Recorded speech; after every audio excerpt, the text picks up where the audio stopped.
last time you played these guys, your defense was able to be really disruptive. But it seems like over the last few weeks they've been playing a lot better with more force. What are the challenges for your defense to try to be disruptive again tonight? Yeah, they're a challenge because they've got aggressive guard play. Those guys can score, and they've got good handle.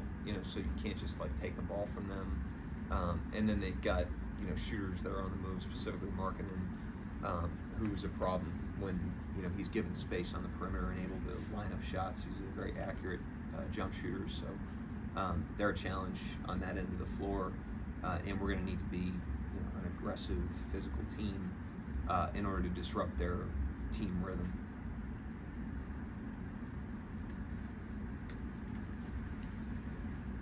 This season, you guys have quite a few guys that are starting to defend better with their body and not using their hands and arms as much. Is that something that you guys emphasize over the off season, or is that just them? Not an emphasis in the off season. I'm pretty sure none of these guys are doing anything defensively from like June to September. But in season, it's an emphasis. I think understanding what plays the refs are going to put air in the whistle on. And if a player's driving and they gather the ball and you're reaching in that situation, those are the plays that typically they're going to get, and where they don't have a high threshold for physicality. So it's understanding that and not putting yourself in a tough situation or putting the referee in a situation where it's an easy call. Mark, you're not only number one defensive, pick and roll defense, isolated when I run. It's not that you're number one; it's you're like outside the standard deviation of where a team should be. How are you doing this? What is allowing you to not only just be better than everyone else, but monumentally better than everyone else? It's halfway through the season, so we got a long way to go. But I would say it's a combination of things. But the main thing is defensive personnel. We just have there's a compounding effect to having this many guys that are high impact defensive players. So you can come down on an initial action, and against most of our lineups, the guy on the point of attack is a very good defender, the guy in the pick and roll is a very good defender, and then the guys behind it in the help are very good defenders. Now you're going to force a perimeter pass, you're going to put help defenders in closeouts, and you get like Alex Caruso closing out, and you're not sacrificing the point of attack because you got like Cason Wallace at the point of attack. And so that's a huge thing. There's just a number of possessions that you watch where it's like there's just not a lot of holes out there, and it's not just like a talent thing. They're like highly committed to it. They understand the value of the invisible things in the game, especially on the defensive end of the floor, and they need to be sold on that. We're not coming in and begging them to care about defense every day. They care about defense, and so when you've got that kind of talent and impact and skill with that kind of like will and commitment level, that's I think what's had a lot to do with it at this point. What are the invisible things? I mean, these visible things are like keeping your hands out on a gather, being early to your spots, communicating coverages early, helping your teammate when you sense trouble, blocking out. You might not get the rebound, but you're hitting somebody that's crashing, having your hand up early on Markkanen, understanding that closing to Markkanen is different than closing to somebody who doesn't shoot it that well. And again, these guys have used these experiences to improve at all those things, and they're committed to them. And then they're also really, really good defenders, and I think that's the reason we've been, to this point in the season where we are. Mark, you've talked about J-Will's pick and roll defense a little bit, but this season he's had 62 possessions going out to the ball handler, and he's in the 95th percentile defensively doing that. How have you seen him improve specifically switching on to a guard? He's not doing a lot of switching, but he is up there higher.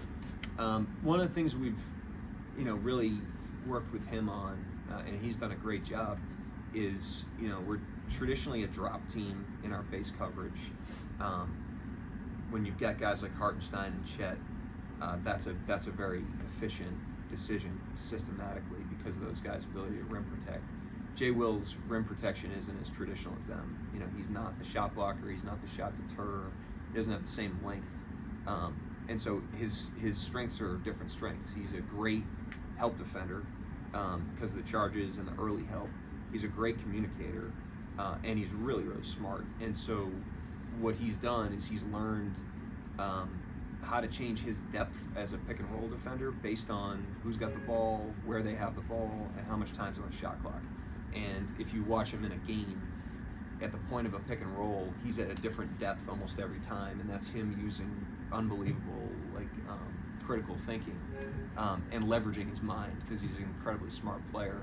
And what that's done is it's kept him out of some of the situations that expose some of his vulnerabilities as a player, which is really all you're trying to do with any player. Every player has strengths and every player has vulnerabilities, and you're trying to help them find a game that leverages their strengths for the team and limits their vulnerabilities. And his improvement in the pick and roll game has been a very subtle but great developmental mark for him and for the program. He's done a great job, compared to his first year. I was just curious, obviously Alex Dukas was able to get some minutes the other night against Brooklyn. What have you learned about him, just seeing his minutes with the Blue and obviously time with you guys in practice as well? Yeah, he's been hurt, so trying to withhold judgment, too early, because, he hasn't played a ton. I like his fearlessness, and I also like his floor game. He's a pretty complete player. He had that pocket pass. I forget we were on the road, but he threw a hell of a pass. With 2 on the ball, he shoots it freely. He kind of goes in the game and he's like talking and he's enthusiastic, and it really doesn't matter if he hasn't played in a week. He goes in there ready to play. He loves being a part of the team. So he's got like a great spirit. He's got great competitiveness. I think he's pretty tough. I think he's pretty fearless. And he did a great job last game going in there and just ripping those shots, despite the fact that he didn't play very much before that. Mark, we talked earlier in the season about shooting numbers being down, some of the efficiency of you kind of attributed that to regression being from like certain guys' personal developments. I mean, when you look at Joe, his numbers are up, Cason, his numbers are up. Is it too early to say that some of those guys have kind of figured out their own personal thing they were dealing with, they were handled to this point, and have kind of dug themselves out of that progression? Yeah, I mean, it's hard to oversimplify things because there's so many different factors. I think there's a variance element to it. I mean, they were missing shots earlier in the season that they made at a higher clip a year ago, and that you would expect them to make at a higher clip. Then they were also, I think, pushing the boundaries of their games, which we've encouraged them to do. And I thought that might have had something to do with it, as I've told you guys, through the season. So I'm not sure exactly, why it might have been lower earlier and why it might be ticking up now. But there was always a belief that we had that it was going to come back around. I mean, we didn't think Cason Wallace was going to shoot 25% from 3. We didn't think Isaiah was going to shoot 32%. That's just not who those guys have been. And so some of it's just like encouraging them to stay very consistent with the diet of shots so that they're not reacting to the outcomes of the shots. That's the worst thing you can do in those situations, is start shooting more or less based on whether or not the ball's going in. Just shoot your shots and shoot them consistently and shoot them confidently, and we're going to ride with those guys if they do that. And I know you always talk about coming to a year without expectations for anyone, but when Sam talked in the summer, he was talking about Cason and Chet as potential playmakers coming into this year. As you put Cason on the ball more, I don't know your definition of a playmaker, but what was your sort of vision for Cason just as a playmaker coming into this year, and how is he maybe mirrored that, reflected that? The way I look at it is, they tell you what they're ready for with what they do on the court, and so he showed the capacity at times last year as a secondary playmaker. Cason did. That was like, okay, and even before he came here, his college film, he showed the ability, especially as a finisher, to get in there and do some things. And so you always kind of had in the back of your mind that he's had that before. And then you put him in some situations and see how he does. And inevitably, every player bumps into a wall at some point. You could have Cason shoot every ball tonight, and at a certain point that'll have diminishing returns because there's 5 guys out there, and for all the reasons that you'd already know. And so you figure out where the edge of their growth curve is, and you put them right there, and so that's different for every player. But I don't necessarily come in predicting that. I come in very open and let the team tell me, not literally, but the play tell us what we should be investing in, tell us where we're hitting some some plateaus, tell us where we should be doing a little bit more, pushing a little bit more, and just try to listen to the team, you know, and he's done a nice job with his decision making, with his creation, and that's why he's gotten a little more.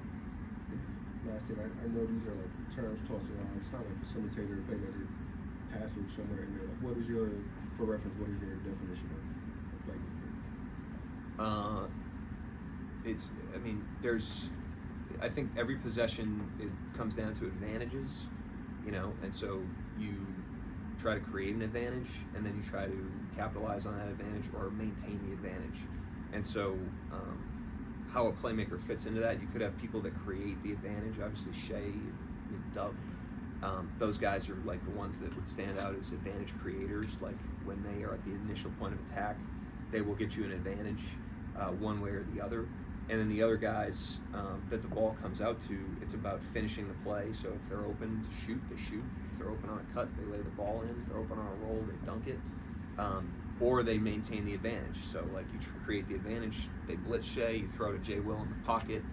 He's not open for a shot or a dunk. He throws it to the next guy. That guy either needs to finish the play or maintain the advantage.